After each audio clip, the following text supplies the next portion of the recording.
Hello, good morning! Welcome back po ulit sa kusina ni Kaka.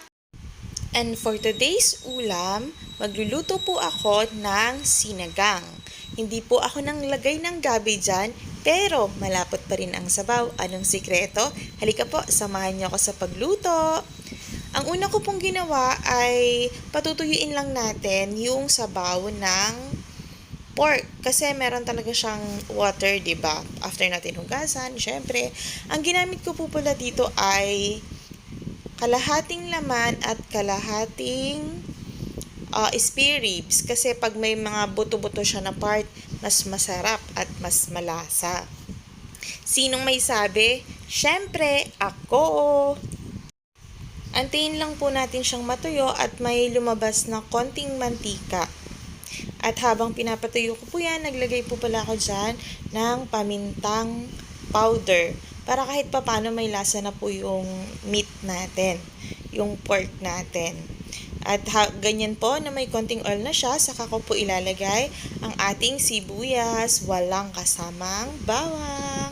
Hay, ang dami kong sinasabi. Namiss ko lang po kasi kayo, kaya pagbigyan niyo na ako. Ayan, dahil medyo brown-brown na rin ang ating pork, ilalagay ko na rin po ang ating kamatis. Yung kamatis na akin laging dinudurog para mag-add ng flavor and color sa ating sabaw. Ayan, kapag ganyan na po ang ating kamatis, pwede natin siyang ihalo sa ating pork. At syempre, dito ko na ilalagay ang aking sikreto na pampalapot. Alam niyo po ba kung ano yan? Yan po ay ang hugas bigas. Syempre, depende po yan kung gano'ng kadami yung ilalagay nyo at gusto nyong sabaw. Pakukuliin lang po natin yan.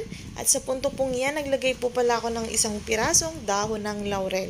Wala, gusto ko lang, trip ko lang. Kayo po ba? Paano po ba kayo magsigang? Kasi ganito po ang ginagawa ko sa aking sinigang.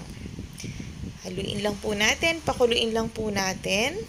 At syempre, tinatanggal ko yung mga bula-bula na yan kasi yan daw po ay dumi ng pork. Para mabawasan yung, alam mo na, scums na tinatawag nila. Sa punto pong ito, inilagay ko na ang ating pansigang mix with gabi flavor at asin. Tunawin lang po nating maigi at pakuluin. Antayin po natin na lumapot na agad ang kanyang sabaw. Ayan.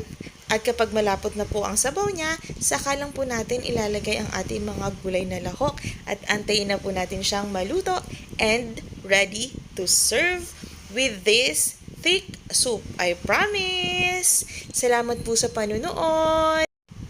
And see you on my next video. Thank you. Bye-bye. Be safe, everyone.